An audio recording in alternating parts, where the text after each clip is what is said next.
Hi, I'm Peg Moline, editor of Fit Pregnancy Magazine.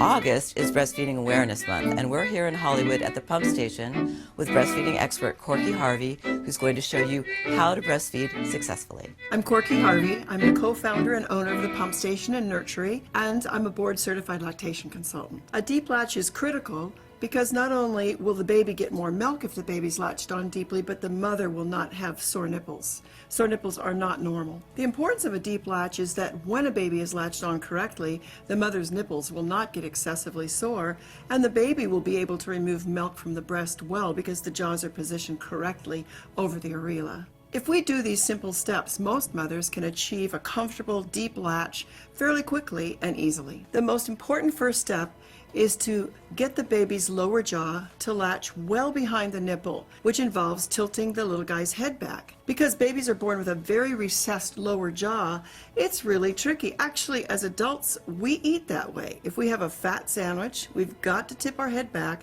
and put our lower jaw on first, well into the sandwich, or we would just get nothing but a little bread and crust.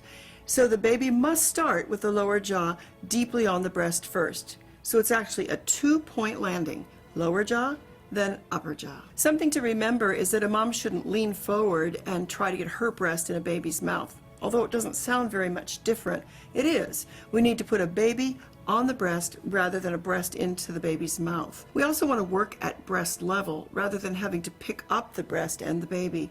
Have the baby positioned in a way that it works at your breast level. We want moms to sit up straight and comfortable. We love to have a little backrest behind their back, even their feet up on a stool so their lap is lifted, and to be incredibly comfortable. Some moms might find it more comfortable to use a nursing pillow, although it isn't necessary, and some moms can just use a bed pillow or nothing at all. I nursed 3 babies with no particular pillows because they weren't on the market in my time, and did just fine, but they can be really helpful. There are several different positions to nurse in. I find it easiest for moms to learn to latch on in football hold, but across the front works beautifully too. In the crook of your arm, not an easy way to learn because it's hard to tip the baby's head back and get the deep latch. So either what we call cross cradle hold or football hold are the easiest ways to learn. If a mother has a cesarean birth, football hold is much more comfortable than across the front. When a mother does a football hold with her baby, the baby will be at her side.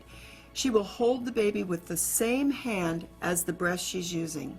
When a mom does a cross cradle hold, she will put her baby to the left breast but hold the baby with her right arm.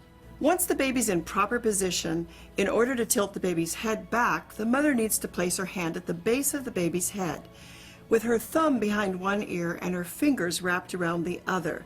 So the V of her hand formed between her thumb and first finger would be in the center of the baby's back. Allow the baby's head to fall back slightly by just pressing with the heel of your hand between the baby's shoulder blades. That just allows that baby's head to extend slightly and fall back. In order to tilt the baby's head back, mom will need to just bend her wrist back slightly. With the baby's head tipped back and the chin up, rest your nipple just above the baby's lip. With the nipple just above the baby's mouth and the head tilted back, it will allow the baby to open deeply to this point and then move up from the bottom.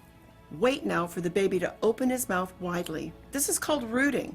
Most moms start their baby onto the breast when they just barely start to open. We need to wait until the baby is all the way open, as if taking a bite out of an apple. If we don't allow that baby to open widely, he's going to pivot from a forward point and just have the nipple in his mouth. We need the jaw to open all the way back to behind the areola. The baby needs to start his lower jaw well behind most women's areola.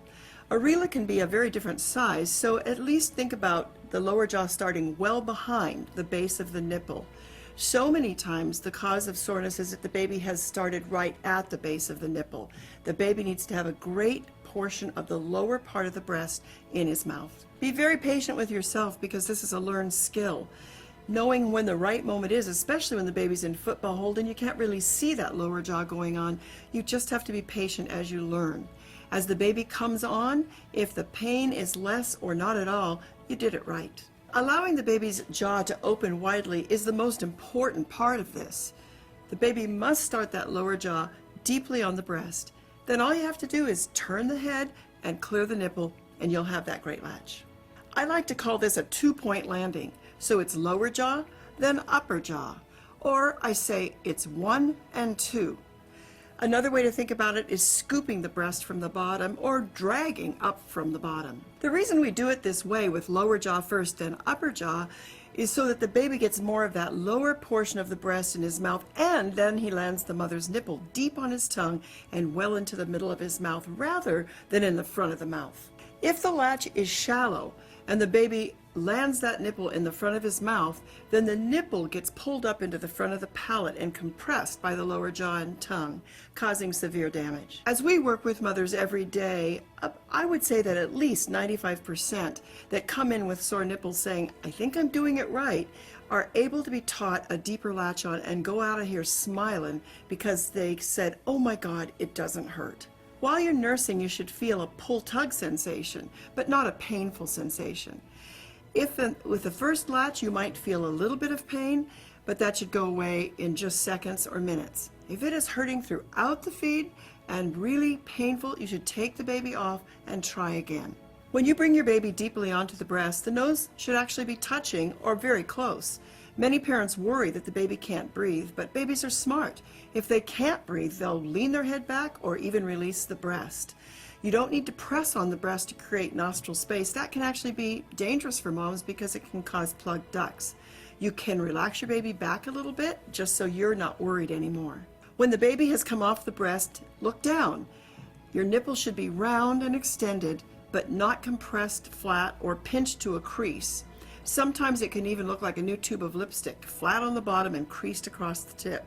That's going to be the line of blister very soon. To remove your baby from the breast, slip a finger in the corner of his mouth between his jaws, which will release the suction. If it does look pinched and compressed, you need to work a little harder to get that baby on deeper because that will soon form a line of blister. The visual cues you should look for to know that your baby's latched on correctly is that the baby's mouth will appear wide open, not pursed and like whistling at the base of the nipple. The lower jaw and lips should be well behind the areola, and your baby should be sucking and swallowing. You know you don't have a good latch on if it hurts, if your nipple is coming out of the baby's mouth pinched, compressed, and if you're getting scabby, sore nipples. As the baby comes on, if the pain is less or not at all, you did it right.